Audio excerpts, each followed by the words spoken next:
Bonjour à tous, je me retrouve encore ce matin sur la plage et cet endroit est une telle source d'inspiration et de créativité que je crois que je vais y venir vraiment plus souvent parce que pour moi c'est vraiment quelque chose d'ultra inspirant le fait d'être dehors en plein soleil ici. J'ai énormément de choses à apporter et à livrer quand je me retrouve ici. Aujourd'hui, j'ai envie de te parler de relations de couple et de comment je visualise, comment moi j'estime qu'on doit être traité quand on est dans un couple, que tu sois un homme ou que tu sois une femme, que tu sois jeune, vieille, vieux.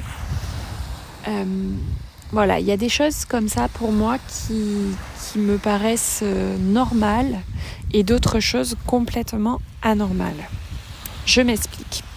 Pour moi, chaque personnalité est différente et je pense que on ne peut pas exister entre les mains de quelqu'un d'autre.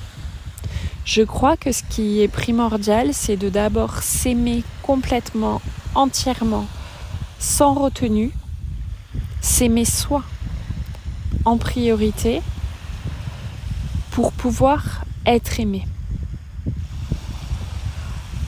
Je crois profondément qu'une relation, ça peut pas être j'aime éperdument l'autre au point de m'oublier et au point d'accepter des comportements que je n'accepterai pas. Je m'explique.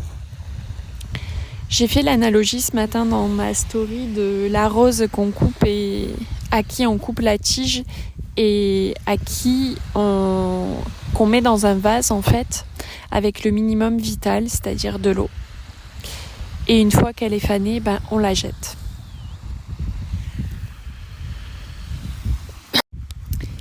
Et je vois beaucoup de femmes pour qui c'est comme ça. Et beaucoup de femmes, et notamment de jeunes femmes, qui dans cette société de consommation de tu consommes, tu prends ce que tu as à prendre et ensuite tu jettes, sont traitées de cette façon. Et j'aimerais vraiment leur envoyer le message que c'est pas ok. C'est vraiment pas ok. Et que si tu laisses une personne te faire ça, tu risques d'attirer en fait à toi uniquement ce genre de personnes.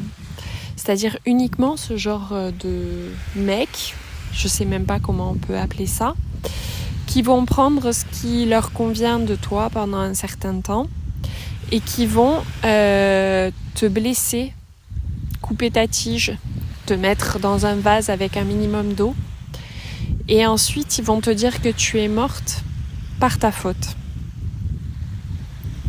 C'est assez violent ce que je dis, j'en ai conscience, mais c'est l'analogie que je fais.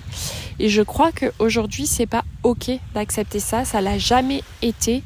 Et je pense que des générations de femmes brimées, ça a pas aidé à ce que les comportements continuent. C'est pas ok de se faire dire ce que tu dois porter comme vêtements, c'est pas ok de se faire dire où tu dois aller vivre, c'est pas ok. Un couple, c'est une unité qui avance dans un même sens, mais c'est aussi et surtout deux personnalités différentes. Et c'est trop violent, c'est trop énorme, c'est trop important de placer ton bonheur dans les mains de quelqu'un d'autre parce qu'à n'importe quel moment, il va pouvoir le briser. Il faut s'aimer en priorité, cultiver l'amour de soi. Le bonheur et le potentiel d'amour, il est en nous en priorité et il n'est pas dans les mains de quelqu'un d'autre. Il faut prendre soin de soi, se respecter, se traiter comme on aimerait être traité par quelqu'un d'autre.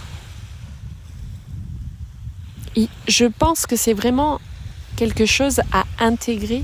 Il faut vraiment se traiter comme on aimerait que les autres nous traitent. Parce que si on se néglige, si on se fait passer au second plan, c'est la place que nous donnerons les autres, puisque c'est déjà la place dans laquelle on se met nous-mêmes. C'est pas ok d'être au second plan, et c'est ok de vouloir être au premier plan. C'est ok, et c'est même primordial, c'est même normal. C'est ok de savoir la vie que tu as envie d'avoir et de tout faire pour y arriver. C'est ok de vouloir être une reine et de vouloir être traitée comme telle. Ça, c'est ok. Mais c'est pas ok de mettre son bonheur dans les mains de quelqu'un d'autre et d'être dans l'attente. Je crois pas, je suis persuadée aujourd'hui, au moment où je te parle, que on ne peut pas et on ne doit pas accepter d'être blessé. Alors oui, dans un couple, il y a des hauts et il y a des bas. Et je suis pas en train de parler de mon couple parce que c'est pas l'objet de ce podcast et c'est pas du tout, et c'est pas un sujet sur lequel j'ai envie de me livrer, et puis j'ai rien à dire en fait, parce que je suis heureuse, parce que je prends soin de moi d'abord. Parce que quand tu prends pas soin de toi, en fait tu fais juste chier ton entourage. Parce que quand tu prends pas soin de toi, tu es pas au maximum de ton potentiel, de tout ce que tu as de merveilleux à amener aux autres. Quand tu ne prends pas soin de toi, tu deviens chiante. Parce que tu es pas complète en fait. Parce que tu t'es pas donné ton maximum vital. Tu as pas besoin du minimum, tu as besoin du maximum. Tu en as le droit.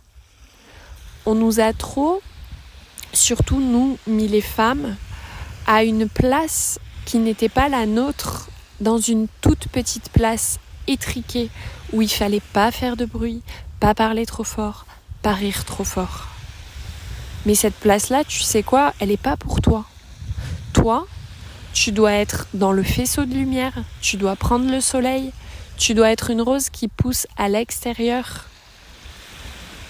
Et même si tu meurs chaque année, le vrai jardinier va faire tout ce qui est en son pouvoir pour que tu renaisses et que tu renaisses et que tu renaisses encore. C'est la différence entre quelqu'un qui t'aime vraiment et un blaireau. Voilà, je pense que ce podcast est assez long. C'est un mini-épisode. Je tiens à dire quand même pour pas par vouloir, je veux pas en fait légitimer ce que je suis en train de dire, parce que je suis convaincue que c'est la vraie vérité. Et je vais rétablir quelque chose, je ne me suis pas tout de suite autorisé tout ça.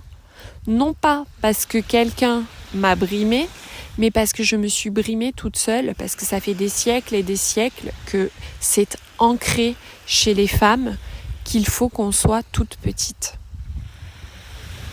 Alors que quelqu'un qui t'aime vraiment voudra que tu sois très très grande. J'ai choisi quelqu'un comme ça pour dans ma vie. J'ai choisi quelqu'un qui me fait grandir. Quand il me regarde, j'ai l'impression d'être juste immense.